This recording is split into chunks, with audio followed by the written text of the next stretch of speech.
Welcome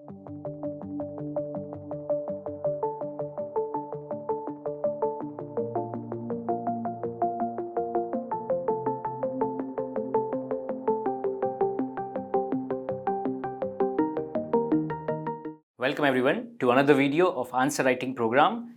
In this video, we are going to decipher 3 questions on daily basis.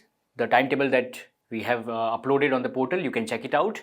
For today's video, we are going to see questions from GS3 internal security. The questions are going to be challenges to internal security through communication networks, role of media and social networking sites in internal security challenges, basics of cybersecurity, and money laundering and its prevention. We'll be also looking at 1 questions from current affairs. Let us see the overview of the questions. The very first question we have is about critical information infrastructure. We have recently witnessed that there have been recurring attacks on critical information infrastructure. Now you have to understand that those kind of infrastructure are very relevant, and for the same we will see different aspects of the topic in the question. We have another question on money laundering. We will understand what is money laundering, and we will also see recent changes that have been made to the prevention of money laundering, maintenance of records, amendment rules. And the last question is CA based. It is about the recent Supreme Court judgment on same-sex marriages in India. Let us start with the first question. Let's read the first question together. What do you understand by critical information infrastructure and why it is important to secure it? Discuss existing institutional and legislative framework in India to guard against cyber threats. Now this question is a mix of critical information infrastructure and understanding the framework of what kind of cybersecurity rules and regulations we have in place. Now the very first part is what do you understand by critical information infrastructure, that we can deal in the introduction itself. Then about the why part, we will talk about that we need to secure such kind of infrastructure, and next we will talk about the existing institutional and legislative framework, and in the conclusion we'll talk about a little bit points of way ahead. Let's start with the introduction. Over here you can define critical information infrastructure. They are computer system. Disablement of such system or destruction of such system can have larger impact for the economy, for the other infrastructure, etc. You can draw a mind map also to highlight what all are encompassed in the critical information infrastructure. So that is something for the introduction. Now let us see the body. In the body, the heading 1, which is about the why, is need to secure critical information infrastructure. Generally in the answer, you have the opportunity, once you write a expanded version of anything, you can have abbreviated form, and that abbreviated form can be recurringly used to ensure you are sticking to the word limit. Now in this heading, you can talk about how we need to secure critical information infrastructure. The very first point you can add here is multiplier effect of disruption. By disabling critical information infrastructure, we can see that there are multiple other disruptive points as well. Like think about banking system that can totally halt the entire nation's financial systems. So those kind of safeguards are needed. Then we have security of the nation. We have also witnessed certain attacks on nuclear plants where we have witnessed certain kind of internal security related challenges. Then the last is to prevent cyber attacks and economic loss. By attacking critical information infrastructure related to financial system, leakages of data can also happen, and that can directly impact certain economic losses of the nation. So that is something in the heading 1 of the body you will tackle. In the heading 2, you will talk about the institutional and legislative framework in India to guard against such cyber attacks that can disable critical information infrastructure. Very first, we have National Cyber Security Policy. Now policy is a big vision document. Over here we have all the kind of aspirations that India wants to make sure they have in place with respect to cyber security. We have different kind of enabling ideas, etc. So that is something you will see in the policy. The second is certain frameworks and institution. We have Computer Emergency Response Team, in short CERT-IN. Now they proactively take action to ensure any kind of cyber attacks are prevented at first place. Next is National Critical Information Infrastructure Protection Center. Now this is a nodal agency with respect to safeguard of cyber security, cyber threats.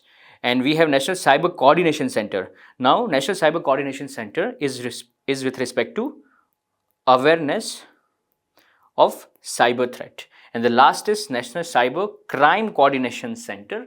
Now, they are nodal body with respect to any criminal activity that is linked with cyber attacks. So this is something which you will write in your body aspect, heading 1, heading 2.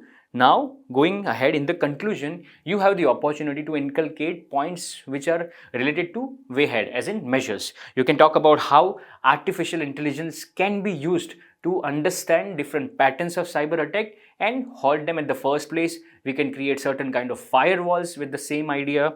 Next, we have also initiated National Computing Mission that can also help with respect to understanding the pattern, etc. Then you can talk about upskilling. Upskilling as in we need to ensure we have a huge amount of workforce that is trained in cyber security aspects. And lastly is funding. Without funding, we cannot develop the research and development necessary for safeguarding the cyberspace, as well as to ensure we have holistic internal security framework. So that is there for question number 1. Let us see the model answer and understand how can we inculcate the same in our answer writing practice. So firstly, in the introduction, you can talk about the definition. You can cite how this definition is derived from IT Act of 2000. It talks about how it's a computer resource. You can also draw a mind map to encompass what exactly is the idea of CII. Then in the need part, you can list down different points. You can give certain arguments, and at the same time, you can provide certain substantiation to ensure whatever argument you have written is very explicit and clear.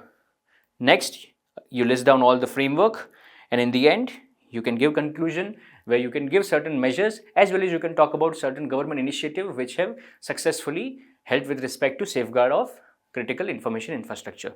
So that's it for question number 1. Let's see question number 2.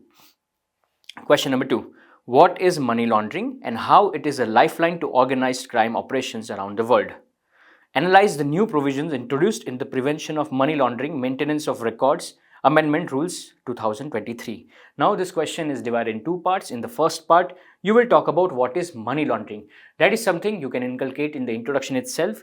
The second aspect over here of the first statement is how it is a lifeline to organized crime operation around the world. Over here, you're talking about certain interlinkages. Here, you can solve this part in the body aspect, where under heading 1, you can talk about this interrelations. And in the heading 2, you can talk about the provisions as it is analyzed. You can also provide certain kind of proof points, how it is exactly useful and how it's very relevant. In the introduction, you can define money laundering. Money laundering in plain words is basically converting your black money into white, but you can give a very formal definition as well, whereas money laundering refers to placement, layering and integration of receipt of illegal proceedings, illegal activities, and converting them into formal and legal money. So that is something you can add in the definition. You can also provide certain kind of flow chart to give a very clear idea what exactly is money laundering. Now let us see the body. Under heading 1, you will be talking about this, how money laundering is a lifeline to organized crime operations around the world. The very first point you can list down here, how terror financing through money laundering is happening. We have witnessed how certain countries have understood the idea that how terror financing goes through money laundering. We have seen such kind of terror financing in around our India as well through neighboring countries such as Pakistan. Second is drug trafficking and money laundering. Now, drug trafficking is also very much interlinked with money laundering. We have seen certain kind of rise of drug trafficking in Northern America. We also have similar kind of issues with respect to our neighboring nations like Afghanistan and in the northeast towards Myanmar, Thailand, etc. The next part is insurgency in northeast. Now again, when we are talking on money laundering, we are talking about how that money is directly used for other activities. We have witnessed certain kind of terror-related activities as well as insurgency in the northeast. Then we are talking about how impact on national security and prosperity is also impacted because of money laundering. So overall, you will make connections about how money laundering is directly related to organized crime around the world. So that is something in the heading 1 of the body you will write. In the heading 2, the demand is to talk about the new provisions that are introduced in the Prevention of Money Laundering Maintenance of Record Amendment rules. Over here, you will first list down all the amendments, and then you can give a little bit analysis in the heading 3 and then conclude your answer. In this heading 2, you will talk about different aspects that have been introduced in the amendment. You can talk about how the scope of KYC has been widened. Now we have even people who are exposed to politics around the world, as well as NGOs now are included for the KYC norm. Second point, you can expand the idea how politically exposed person, when they are encompassed in the KYC norms, we can understand how their funding, etc. is related to money laundering aspect. Then we have provisions for beneficial owner. Now this specific provision, before that the cap was 25%. Now that cap has been reduced to 10% to ensure we understand what kind of organization funding is happening. The fourth point is about cryptocurrency and virtual digital assets. Now this was something which RBI even recommended. This ensures that any kind of assets which is digital or cryptocurrency is also part of understanding the entire issue of money laundering. And the last is registration on Darpan portal. Now this is respect to the NGOs. Even we have witnessed in past that NGO funding can also be a bit shady. So for the same, to increase the transparency, we have also NGO registration under Darpan portal to ensure any aspects of money laundering is eliminated. So that is something you write about the new provision. In the next heading, in brief, you can talk about the positive aspects of the recent changes as in the analysis. Now firstly, it is uniform with the RBI circular, where it specifically asked to expand the KYC norms as well as to add certain kind of assets. Now ensuring more indirect participation. Now this is something you have to relate with respect to the 10% cap that was introduced for the organization. Now that kind of cap will definitely have give us insights about the rest of the funding of the organization, and it will ensure transparency. Third is fulfillment of regulatory obligations. Now stricter obligation rules are framed in the latest amendment. This will ensure whatever kind of obligations an organization is supposed to give, it's transparent and prompt, and thus any aspect of black money is eliminated. Better identification of high risk client. Over here, because of certain integration of technology, we are also encompassing compliance for crypto and other digital assets. Now that way we can exactly monitor, have proper surveillance mechanisms to ensure any aspect with respect to money laundering is eliminated. In the conclusion, you have the opportunity to talk about going ahead, how this framework will help with respect to elimination of money laundering, as well as what are the certain initiatives that can also be taken. Over here, we can talk about how different countries should integrate and take a very comprehensive idea about money laundering. We can also talk about how nation as a whole should create certain channels for awareness to ensure people can expose any kind of issues with respect to money laundering. So that is something you can write in the conclusion. Let us see the model answer and understand how can we inculcate the same in our answer writing practice. In the first, you can define money laundering. You can also draw the diagram to give an idea how exactly the flow of process is happening. In the heading 1 of the body, you can talk about the how part, how it is lifeline to organized crime around the world. You can list down different points, and giving variety of example will definitely substantiate your answer in a very holistic way.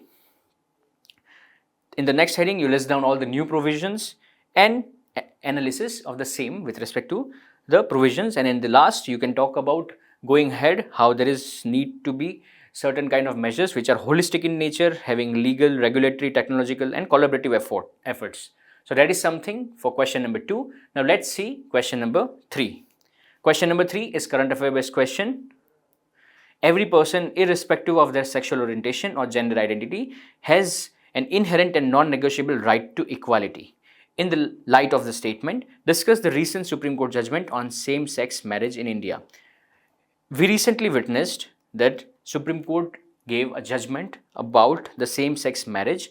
It explicitly refused to give marriage equality rights to LGBT community. However, we have to understand certain nuances, that what exactly is the judgment and how we can understand from the spectrum of right to equality. So in the introduction, you can talk about the recent Supreme Court judgment, how Supreme Court judgment gave judgment with respect to the same-sex marriage.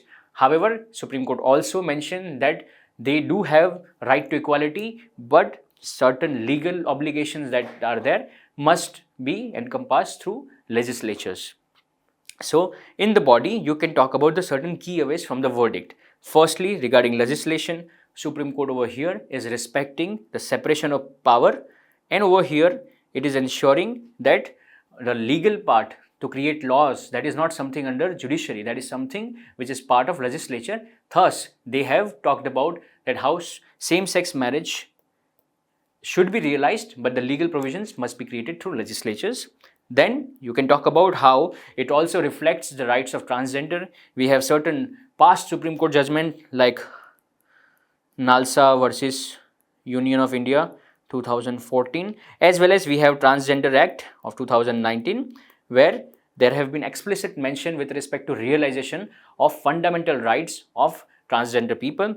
We can also talk about how adoption rights is also something which was very explicit in the judgment, that same-sex couples do have adoption rights, and apart from that, other entitlements like having certain benefits that married couples have with respect to insurance, banking, property rights, etc. So that is something you will write in the heading 1 of the body of key takeaway from the verdict. In the next part, you will talk about arguments in favor of same-sex marriage, because we have to discuss the recent Supreme Court judgment and understand through both perspective. So with respect to argument in favor, you can talk about how it promotes equality. We have certain legal provisions and constitutional provisions such as Article 14, Article 15. Over here, we have explicit understanding that everyone deserves equality, and for the same, even same-sex couple have right to equality with respect to marriage. Then we also talk about certain legal provisions we can talk about Special Marriage Act is there. Now that's something you can talk about how in Special Marriage Act right now they do not have provision with respect to same-sex marriage, but they do have provisions with respect to other ideas such as religion, etc. So that is also must be encompassed. The third is preserving right to privacy. In Puttaswamy case of 2017, we have realized that how right to privacy is also integral part of our fundamental right with respect to right to dignified life. So that is also there, and people such as who have orientation of same sex should have certain privacy with respect to their marriage, and society should respect the same. The fourth is human rights recognition. We have signed certain charters of United Nations where we respect the United Nations human rights obligations, and thus same-sex marriage as in equality should also be realized. And the last is global precedent. More than 32 countries have given legal rights with respect to same-sex marriage, thus India should also follow the trend. Now let us see in the next heading of the body, heading 3, where we will talk about arguments against same-sex marriage. The very first is religious and cultural conflict. India follows a very unique idea of secularism where we have personal laws.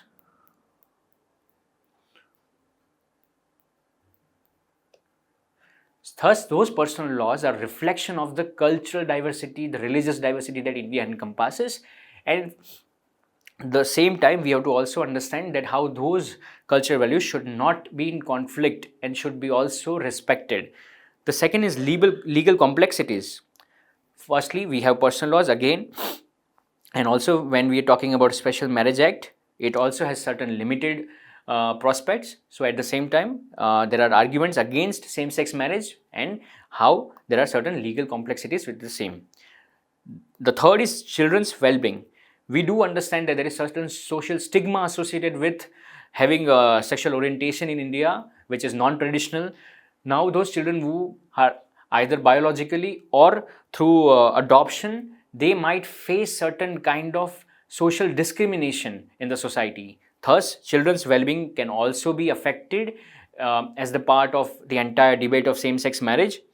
The fourth is judicial intervention. As we talked about how we have separation of power, we have checks and balances such that judiciary cannot intervene with respect to the legal legislature making and all. Thus, the judicial intervention also goes against the idea. And the last is potential for social conflict and social unrest. As we have certain traditional norms in place, any violation of that norm can lead to unrest in the society, and because of that, there are certain arguments against same-sex marriage. That is something that you write in the body. Now, coming to the conclusion, we can talk about how going ahead there must be proper debate, discussion with respect to all the stakeholders, so that whatever decision that comes in place should be in such a way that we do not have any kind of social friction. So that is something you can talk about in way ahead. You can also talk about how there is need for sensitization, how there is need to create certain kind of awareness. We already have certain judgments in place which talks about equality, and how that idea of equality should be expanded to ensure going ahead we have certain expansion of the idea of right to life, dignified life. So that is something in question number 3 conclusion you can write. Let us see the model answer and understand how can we inculcate the same in our answer writing practice. Firstly, in the introduction, you talk about the judgment, you can talk about the majority, how what verdict came, you can talk about Article 21 as well. The key takeaways of the judgment, you can list down them and give certain arguments for the each keywords. Again, in the arguments in favor, you can list down different keywords, you can talk about different cases to substantiate your answer, and see you can do the same for argument against as well.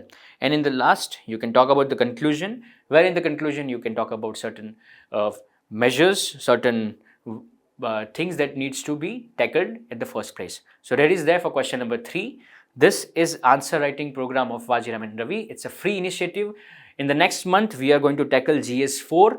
Over here, we are going to write answers for 5 days a week. It will give you a complete coverage of the GS4 syllabus in November, and there will be 12 case studies specifically to ensure you are ready with case study preparation as well. You can see the questions on vajiramis.com mains daily answer, and you can also see the model answers and video discussion of all the questions over here in the YouTube channel. So just go ahead, go to vajiramis.com, go to the mains daily answer section. You can also see the schedule over here. Go to the respective month. The next month is going to be November for GS4. You can see the questions are listed over here. You can just click the question, choose the file, upload your answer to ensure you have certain sense of discipline, and that will definitely ensure how you will improve your answer writing. So thank you so much. Keep writing.